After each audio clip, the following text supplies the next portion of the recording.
बहुत समय पहले पूर्व में बस एक राज्य के राजा महाराणा प्रताप थे।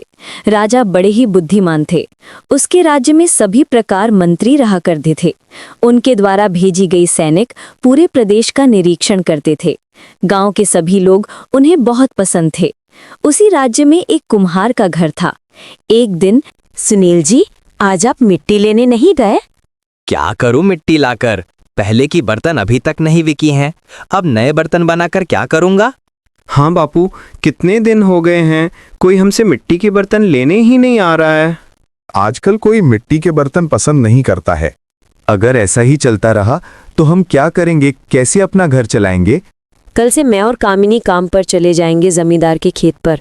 अपनी बीवी और बेटी से मुझे काम करना अच्छा नहीं लगेगा। हाँ, मगर हमारे पास कोई दूसरा रास्ता भी तो नहीं है। जमींदार हमारा मकान मालिक भी तो है और हमने तो कितने महीना से अपना किराया भी नहीं दिया है। अपनी बीवी और बेटी को मजबूरी का काम करेगा।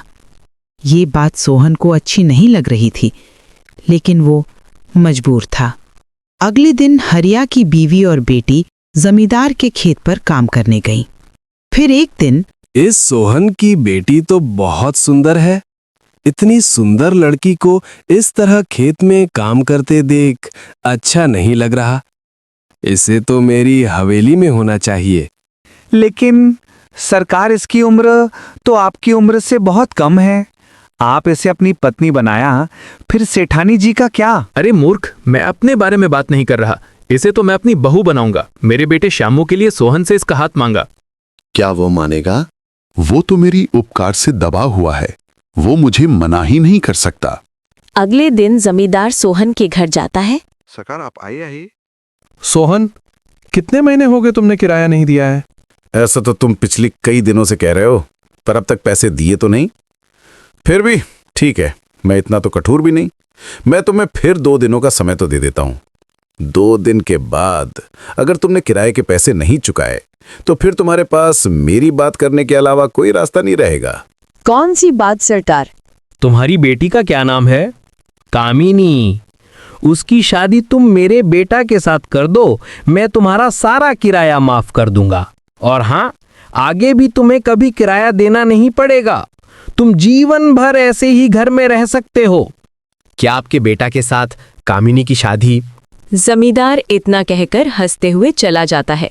सोहन और सोहन की बीवी घबरा जाते हैं। अब हम क्या करेंगे? अगर 2 दिन में पैसों का इंतजाम नहीं किया तो हमारी बेटी की शादी उसे जमींदार के लड़के के साथ करनी पड़ेगी। नहीं माँ, हम ऐसा नहीं होने देंगे। मेरी इतनी प्यारी और सुंदर बहन, और कहाँ जमींदार का पागल लड़का। नहीं, ऐसा नहीं हो सकता। हम गरीब हैं, पर कोई हमारे गरीबी का ऐसा फायदा नहीं उठा सकता। हाँ, हम 2 दिनों में कुछ ना कुछ करते हैं। सोहन और सोहन के दोनों बेटे पैसों का प्रबंध करने लगते हैं।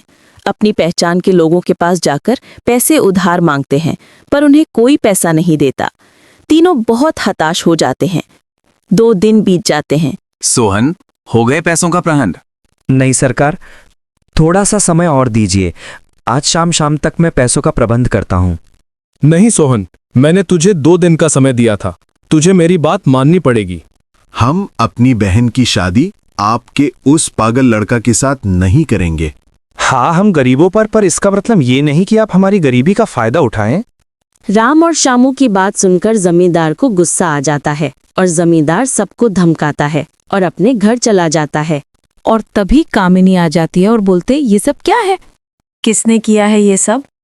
ये सब जमींदार ने किया है और बहुत घर का नुकसान विस्कान कर दिया है। तुम लोगों ने ये कितनी मेहनत से बनाए थे जमींदार, ऐसा कैसे कर सकता है?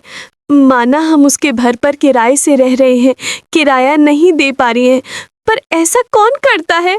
जमींदार 2 दिन पहले आया था और बोल रहा था कि हमने अगर 2 दिन में किराया नहीं दिया तो तुम्हारी शादी उसकी बेटा से करवानी पड़ेगी। तुम उस दिन खेत में काम करके आई थी। जमींदार आया था और बोल रहा था तुम्हारी बेटी की शादी मेरे बेटे से अगर कर दोगी तो तुम्हारा पूरा किराया माफ कर दूंगा और कभी किराया नहीं देना पड़ेगा। सोहन को ये सब बहुत खराब लगता है और वो घर से थोड़े दूर चला जाता है। वो चलते चलते जंगल में आ जाता है। जंगल में उसे घायल राजकुमार मिलता है। वो राजकुमार को घर ले आता है। कुछ दिनों बाद राजकुमार स्वस्थ हो जाता है। आपकी तो मुझ पर बहुत एहसान है।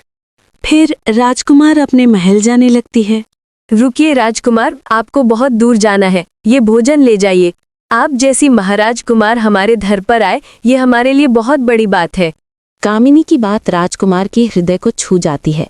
राजकुमार कुशलता के साथ राजमहल पहुंच जाते हैं। राजकुमार अपने पिताजी से कामिनी के बारे में बात करने जाते हैं। पिताजी, कुमार के परिवार ने मेरा खूब ख्याल रखा और मुझे कामिनी से प्यार हो गया। ठीक है राजकुमार, अगर तुमने यह सोच लिया है तो सच कर देते हैं, तो कुमार से हम इसके बारे में बात कर लेते हैं। राजकुमार मान जाता है और दोनों की शादी हो जाती है। कुमार जमींदार को पैसे दे देता है